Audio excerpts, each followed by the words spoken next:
সকাল ৭টা বাজে। তো রাত্রেবেলায় ভোরবেলার দিকে হালকা একটু বৃষ্টি হয়েছিল। তো বৃষ্টির পানি সোলারের উপরে পড়ার কারণে ভাবলাম যে সোলারটা একটু মুছে দেই। তো একটু মুছে দিলাম। আসলে এটা মেইনটেইন পারপাসের একটা জিনিস। যতটা মেইনটেইন করবেন ততটা ভালো আউটপুট পাবেন। তো যারা চালের উপর সেট করে রাখছেন ১২ বছরে পরিষ্কার করেন না, তাদের কাছ থেকে আসলে কমপ্লেন আসে যে ভাই সোলার প্যানেলে ভালো আউটপুট দিচ্ছে না, ব্যাটারি ঠিকমতো চার্জ হচ্ছে না। এই ধরনের নানা রকম কমপ্লেন আমি পেয়ে থাকি। অনেকে আমাকে কমেন্টস করেন বা অনেকেই আবার ইনবক্সে মেসেজ করেন যে ভাই আমার সোলার প্যানেল থেকে আসলে ভালো আউটপুট পাচ্ছি না। 50 ওয়াটের সোলার বা 100 ওয়াটের সোলার বা 200 ওয়াটের সোলার, কিন্তু আউটপুট খুবই কম, ব্যাটারি ঠিকমতো চার্জ হচ্ছে না। তাদেরকে একটা কথাই বলবো যে দেখুন, এটা বিদ্যুৎ না, মানে কারেন্ট না যে আপনাকে কোনো কিছু করতে হবে না, মেনটেন্স করতে হবে না। এটা আসলে সূর্যের আলোর থেকে বিদ্যুৎ উৎপাদন করে, এবং এটার সোলারের উপরে যখন বিদ্যুৎ পড়ে তখনই আপনার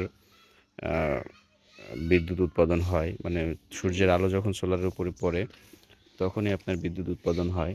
তো সেই ক্ষেত্রে এটাকে অবশ্যই ক্লিন করতে হবে, সবসময় পরিষ্কার পরিচ্ছন্ন রাখতে হবে। এই যে দেখেন, রাত্রেবেলায় পাখিতে বাথরুম করে দিছে এটার উপরে। তো এটা তো এখন শুকায় গেছে। তো যখন এরকম ঘটনা ঘটবে আমি ২-৩ দিন পর পরই ক্লিন করি। কিন্তু এমনও অনেক মানুষ আছে যাদের এটার উপরে বাথরুম করে দিছে পাখিতে, তারা ওইগুলো খেয়ালও করে নাই, আবার পরিষ্কারও করেন না। তো যেই কারণে কি হয়, এটার উপরে আস্তে আস্তে আস্তে আস্তে আস্তর পড়ে যায়, আর সূর্যের আলোটা ঠিকমতো এই সেলগুলোর উপরে ঠিকমতো পড়ে না। আর এই সেলগুলোর উপরে সূর্যের আলো ঠিকমতো না পড়ার কারণে এটা সঠিকভাবে আউটপুট দিতে পারে না। তো আমার এটা আসলে পরিষ্কার পরিচ্ছন্ন রাখা হয়েছে, অল টাইম পরিষ্কার পরিচ্ছন্ন রাখা হয়, যে কারণে যতটুকু সূর্যের আলো এটার উপরে পড়ে খুব ভালো মতো এটা শোষণ করতে পারে চার্জটাকে, সূর্যের আলোর তাপটাকে সুন্দরভাবে শুষে নিতে পারে, যেই কারণে খুব ভালো একটা আউটপুট আমি পেয়ে থাকি। তো আপনারাও খুব সুন্দর ভালো মানের আউটপুট পেতে পারেন যদি ভালো ভাবে এটাকে মেনটেন করেন। আর আরেকটা গুরুত্বপূর্ণ বিষয় হচ্ছে তার। দেখুন, আমার 100 ওয়াট সোলার প্যানেল, কিন্তু আমি তার ব্যবহার করেছি এখানে আপনার 4 স্কোয়ার মিলিমিটারের তার। তারগুলো দেখুন, মানে আমার সোলার প্যানেল থেকে যে তারটা লাগানো, সেই তারগুলাই সেই পরিমাণ মোটা তারই আমার সার্ভিস ক্যাবলে একদম চার্জ কন্ট্রোলার পর্যন্ত নিয়ে যাওয়া হয়েছে ওইখানে। তো আপনারা যদি 200 ওয়াট বা 500 ওয়াট বা 1000 ওয়াটের সোলার প্যানেলও লাগান, কিন্তু তার যদি ভালো মানের ব্যবহার না করেন ভাই, তো আপনারা কোনো দিনই ভালো আউটপুট সোলার প্যানেল থেকে পাবেন না। তো অবশ্যই অবশ্যই অবশ্যই আপনাদেরকে বলবো যে যাদের ভালো আউটপুটের আসলে প্রয়োজন, অনেক টাকা খরচ করে একটা সোলার প্যানেল কিনেছেন, অবশ্যই আপনারা আরেকটু টাকা খরচ করে হলেও তারটা ভালো নেওয়ার চেষ্টা করবেন। এতে আপনি 50 ওয়াটের সোলার নেন বা 100 ওয়াটের সোলার নেন বা 200 ওয়াটের সোলার নেন, অবশ্যই আপনারা তারটা ভালো নেওয়ার চিন্তা ভাবনা করবেন। কারণ তার ভালো না হলে আপনার বিদ্যুৎ প্রবাহটা ভালো পাবেন না। আর অনেকেই আসলে আমাকে বলে থাকেন যে ভাই আমি তার কিনবো, কী ধরনের তার কিনবো। তো দেখুন, বাজারে অনেক প্রকারের অনেক কোম্পানির তার পাওয়া যায়। ওই তারগুলা হচ্ছে আপনার লেখা থাকে যে 70-76, কিন্তু ভেতরে আসলে ওই পরিমাণ গেজ থাকে না। তো সেই ক্ষেত্রে আমি বলবো, আপনারা যদি শিপের তার ব্যবহার করতে চান বা ব্যবহার করতে পারেন তাহলে সবথেকে ভালো হয়। জাহাজের কিছু তার পাওয়া যায়, ওগুলো আপনারা একটু কম দামের মধ্যে পেয়ে যাবেন, আর একটু মোটা তার পেয়ে যাবেন। তো সেই ক্ষেত্রে আপনারা আমার সঙ্গে যোগাযোগ করতে পারেন। যোগাযোগ করলে আমি আপনাদেরকে কুরিয়ারের মাধ্যমে বাংলাদেশের যে কোনো প্রান্তে তার পৌঁছে দিব। তো যদি আপনাদের কারোর প্রয়োজন হয়, অবশ্যই আপনারা আমার সঙ্গে যোগাযোগ করবেন। আর আমার চ্যানেলটি সাবস্ক্রাইব করে আমার পাশে থাকবেন। ভিডিওগুলো ভালো লাগলে অবশ্যই শেয়ার করবেন। আর যদি প্রয়োজনীয় কোনো জিনিস জানার থাকে অবশ্যই আমাকে কমেন্ট বক্সে প্রশ্ন করবেন। আমি চেষ্টা করব আপনাদের প্রয়োজন অনুযায়ী নতুন কোনো ভিডিও তৈরি করে দেবার। আর একটু নিচে যাই, এখন অবশ্য সকাল 7টা বাজে, মনে হয় না যে কোনো রকম কোনো আউটপুট আসলে এই সোলার প্যানেলগুলো থেকে এখনই দিচ্ছে।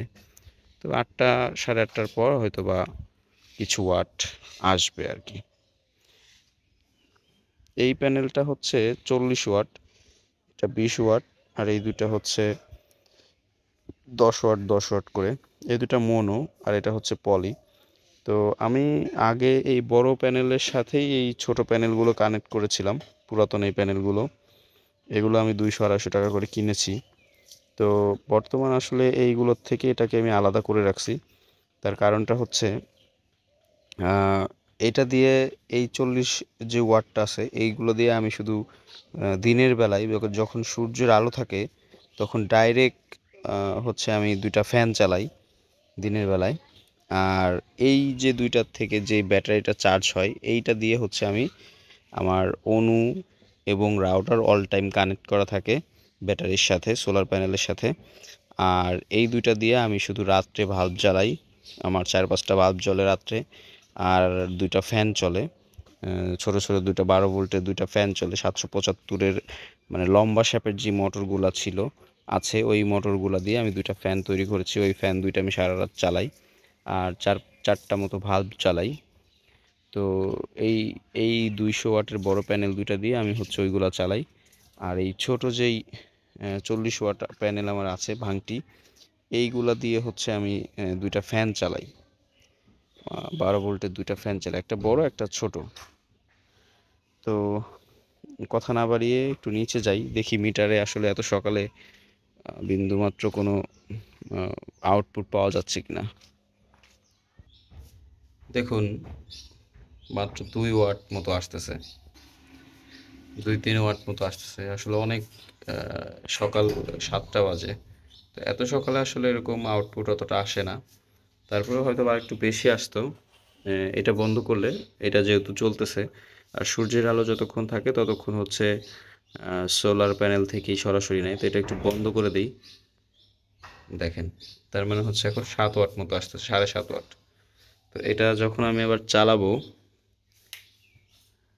তখন আবার এখানে একটু কমে যাচ্ছে। তার মানে বোঝা যায় আসলে যে এইটা যে একটা, এইটা আপনার অনু আর রাউটারে যে 4-5 ওয়াট খায় সেটা আসলে বোঝা যায়, এটা পরিমাপের মাধ্যমেই বোঝা যায়। তো যাই হোক, সকলে ভালো থাকবেন। আর পরবর্তী ভিডিও দেখার জন্য অবশ্যই চ্যানেলটিকে সাবস্ক্রাইব করে রাখবেন।